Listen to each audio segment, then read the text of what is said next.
Hello everyone, it's me Bryson P and welcome to another video. Today we're going to be checking out a new channel, Rope Trotting, and the video is 14 things you don't know about Denmark, mind-blowing facts. Now this is my first time checking out this channel, so just like with Traveling Young, if you like this and enjoy it, then of course go and leave them a comment, leave them a like, since they are the original content creators and it's only fair that they get the acknowledgement for putting in the time and effort. Before we check out this video, I want to let you guys know each Friday I plan to have a actual official update to the 2022 Scandinavia travel trip, and the purpose of that will be again to let you guys know each week what the update is, where what I'm looking at through comments and videos as we progress and interact with each other. Then it will have up until around October is when I plan on making official, like this is official set in stone dates. So we have some time to connect and really grow some more before we have official dates. The GoFundMe video that I made, that is a guideline for us to get started, and I felt was a good guideline based on just what I could find, because I really didn't know. So we have time to really grow and connect, and I've already started connecting with a few of you and, kind of getting a tip of the iceberg, I guess you could say. So just want to let you know that that is actually for real happening. And on Wednesday, I'll be going to the post office to apply for and pay for and get pictures and all that done of my passport to be able to fly and travel abroad to your country. It takes about 16 to 18 weeks to get it back. So we're looking at around December, maybe January if everything goes good. So we're on track and we're going to make this happen. Here we go. 14 things you don't know about Denmark. Thank God you're here, because today we're going to blow your mind with 14 things that you don't know about Denmark. We're shooting this at Grobrutor. Jeg kan kun tale lidt dansk. That means I only speak a little Danish, so you're probably going to be frustrated with how poorly I mispronounce the Danish names of some of the places and things we're going to talk about today. Hopefully you won't be too upset. Be nice to us in the comments below. We decided to shoot this video here because it was suggested by a viewer named Michael, who said this was his favorite square in Copenhagen. We agree, so we came here today to start out today's video. Do you have a suggestion for us? Leave it in the comments and maybe we'll go there to shoot our next video. Now, let's get rolling. Welcome to Rope Trotting. We're Derek and Mike, an American couple who moved from the US to Copenhagen in 2017. Our channel is all about living abroad and traveling the world. Every Thursday, we drop our most candid advice and tips based on our lives as expats and explorers. For more, be sure to visit our companion site, ropetrotting.com, with a link in the description below. You may not know it, but Denmark is the oldest kingdom in Europe, and it's one of the oldest monarchies in the world. Now, Japan states that its king can be traced back to 660 BCE, but that's based on a legend. The current Queen of Denmark, Queen Margrethe II, can trace her lineage back to 900 AD and the Viking king Gorm the Old. She's also a renowned designer and has even designed the costumes for the Danish Royal Ballet. That's neat. Did not know and would have never guessed that Denmark was the oldest in that area. That's awesome. Huh.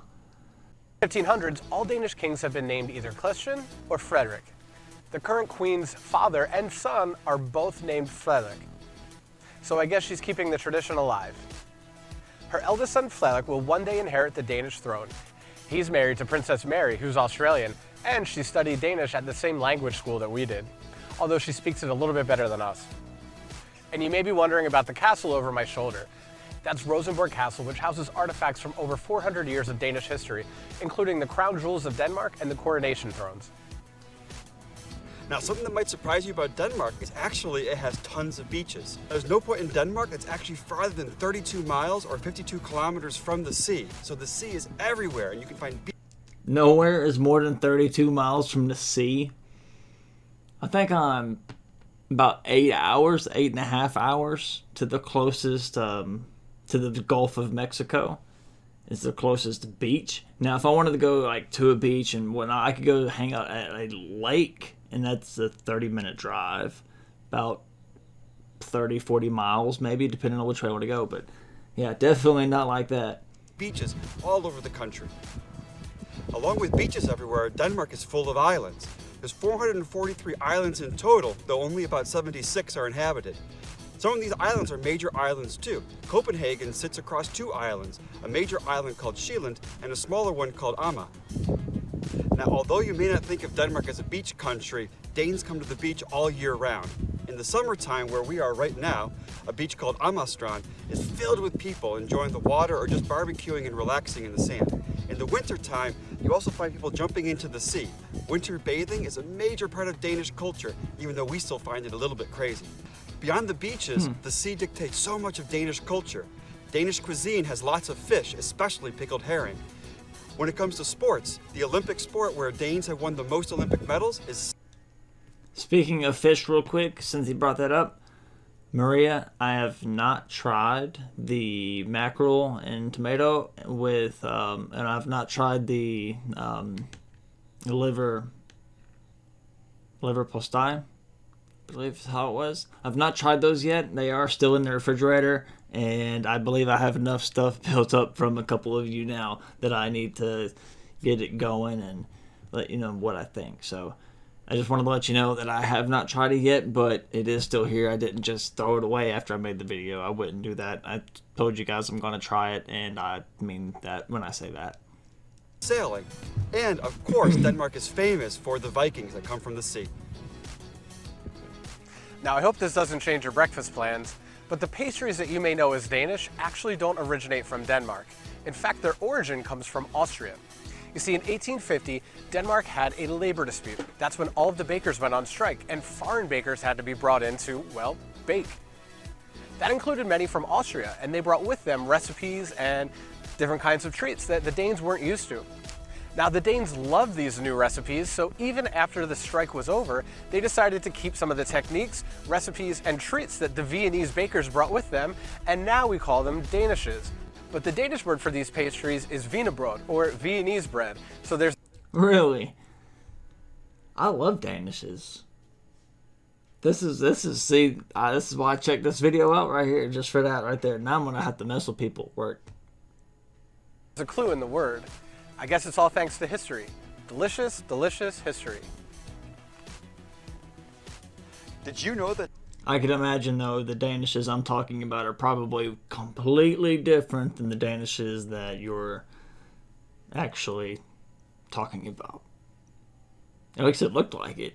Denmark claims the North Pole? Denmark's claim stems from an undersea mountain ridge that runs from the top of Greenland to the North Pole. Now, this may surprise you because the North Pole is in the middle of the Arctic Ocean.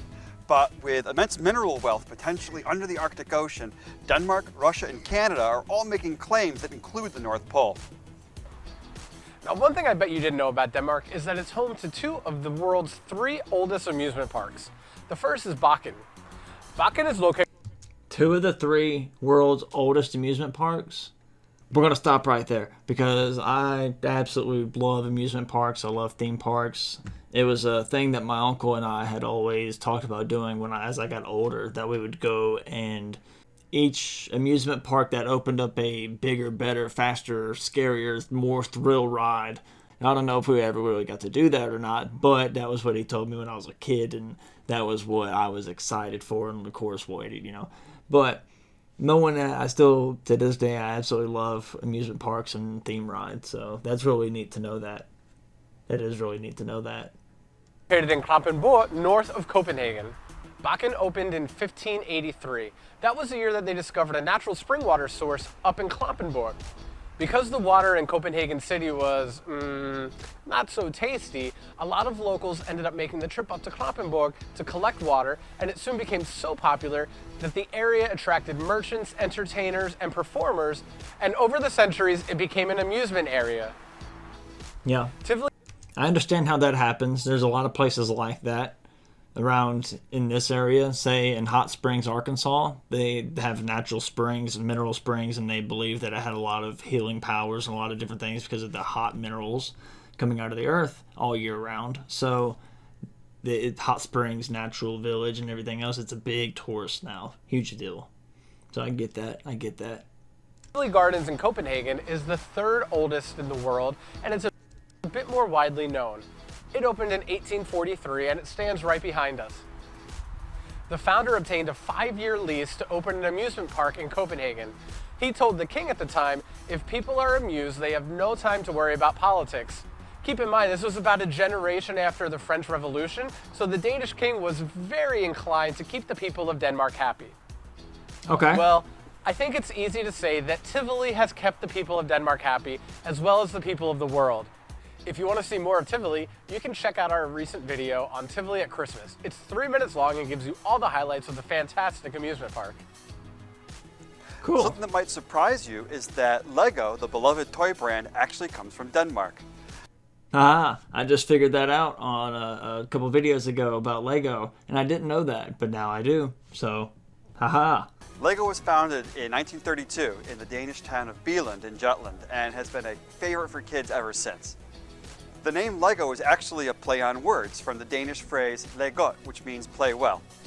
Beyond being a kid's favorite toy, Lego is also a fascinating business case to look into.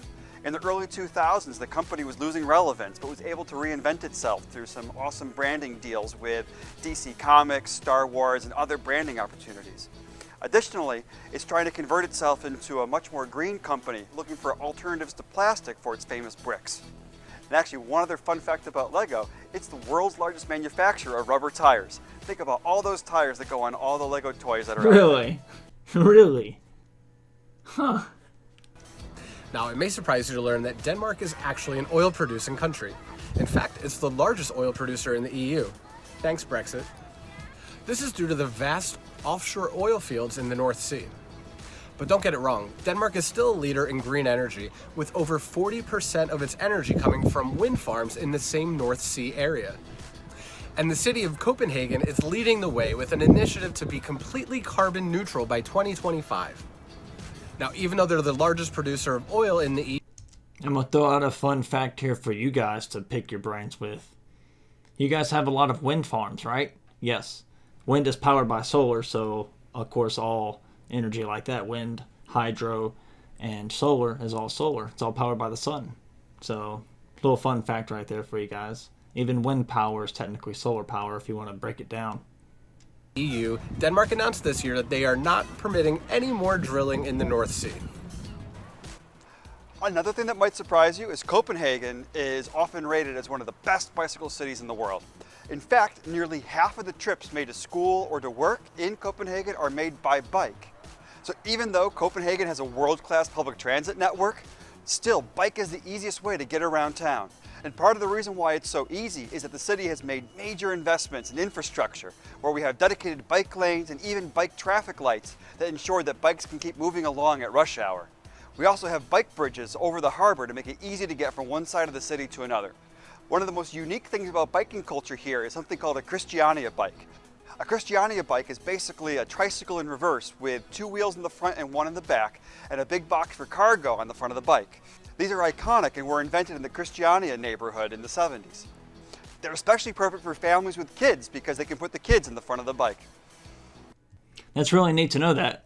And of course, biking is awesome. I love to bike and grew up riding bike miles and miles and miles a day. So that'd be interesting to maybe go on a bike ride around Denmark and maybe sightsee that way. I'm sure it'd be a lot quicker than driving a vehicle around. Now, Sweden has ABBA, but you may be wondering, who are some of the famous Danish people that you might know?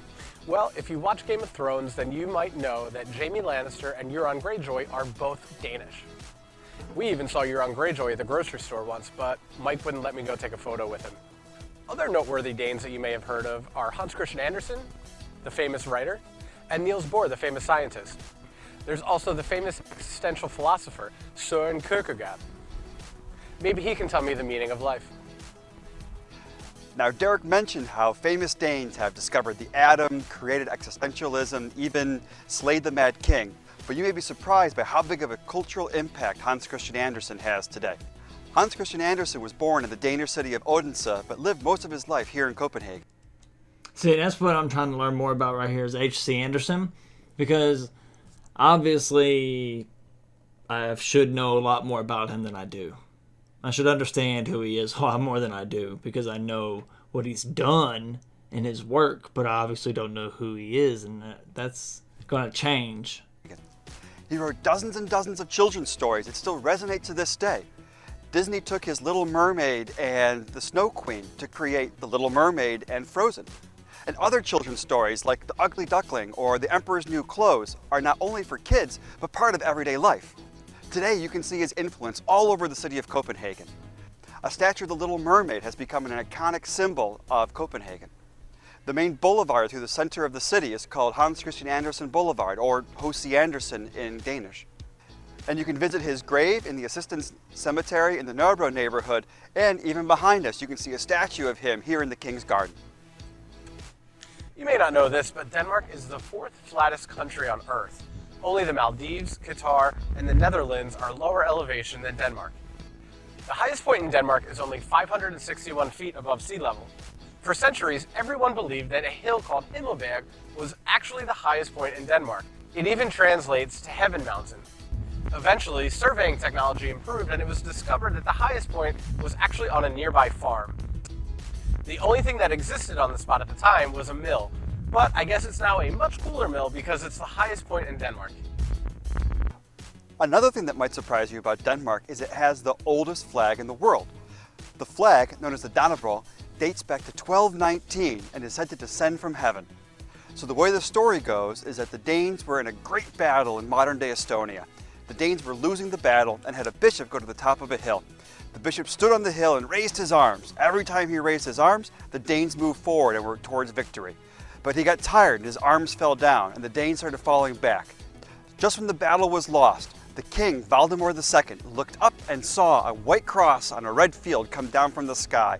It was the flag. He took it in his hand, showed it to his troops, and steeled with courage, they went on to win the day. So not only does the flag have an awesome story, but it's a key part of Danish culture today. You'll find the Danish flag everywhere. It's a major part of celebrations, so at Christmas you'll find Christmas trees decorated with Danish flags on strings around the tree. And when it's your birthday, your co-workers will decorate your desk in Danish flags, and when you go out for dinner that evening, they'll put a little Danish flag on a flagpole in front of you while you eat. Now, you may not be surprised that Denmark is a very progressive and liberal country. Denmark values all of its citizens equally, so it probably won't surprise you that it's always been on the forefront of LGBT rights. But what you may not know is that Denmark was the first country in the world to have a same-sex union. In 1989, the first same-sex civil union was performed right behind me at Copenhagen City Hall. In fact, it's now called Rainbow Plots, this area that I'm standing in now. In fact, to commemorate that milestone, a rainbow flag flies here at Rainbow Plots all year long, not just during Pride Month. Copenhagen is also the home for World Pride 2021, and Crown Princess Mary is a royal patron of that event. It's the first time a royal of any country has ever been involved in World Pride. Pretty cool. The next time you're in Copenhagen, make sure to come to Rainbow Plots and check out the flag. You can even walk down the street 1 block and have a drink at the world's oldest gay bar. It's called Central Hynet, and it was founded in 1917. That's over 100 years of gay bar history in Copenhagen. Really? Despite a reputation for healthy living, one surprising thing about Denmark is how much vices like drinking and smoking are a part of culture. Denmark ranks 25th globally in alcohol consumption, and in truth, it's much higher among the young. Nominally, the drinking age here is 16, but I can be honest, I've never seen a single person ID'd when they buy alcohol in a grocery store, and a lot of them look a lot younger than 16.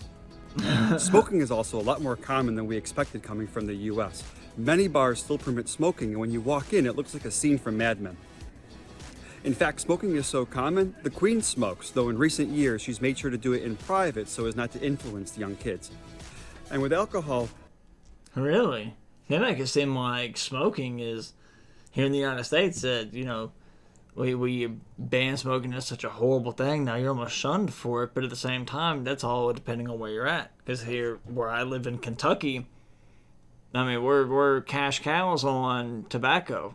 You know, we're getting ready to start cutting tobacco, and the whole entire county and everywhere around here is about to start smelling like... It's a interesting smell that you get used to, and it's almost like one of those, you know, smells like home because nothing else smells like it. And when I lived in Arkansas, the bar that I would go to every now and then, they allowed smoking in there. So it wasn't until about actually a year ago they ended up banning smoking inside the establishment, and that was kind of one of those things that, along with COVID being shut down and different things, it was time to make some changes. There's no open container laws, or at least where there are, they're not openly enforced. So it's really common to meet friends and just hang out in a park or on the harbor and have a few beers when the weather is nice. In fact, that's one thing Derek and I are doing here today. Skål. Skål. Now, we hope we surprised you and that you enjoyed our video. Make sure you give it a like and a comment below to let us know what surprised you the most. I don't know, you guys made it seem like I'm going to have fun whenever I come there. Just off this one video. I like it, and I appreciate it. Hope you guys liked it. If you didn't, that's okay. You know, like I say every time, you know, I might not be your flavor, and that's all right if I'm not, you know. We all got our rights to our opinions and views and points and whatnot, so I actually am really interested, and I'd like to check out some more of it, so let me know what you guys think. It's me, Bryson P. Have a great day, great night, whatever time you see this. Goodbye.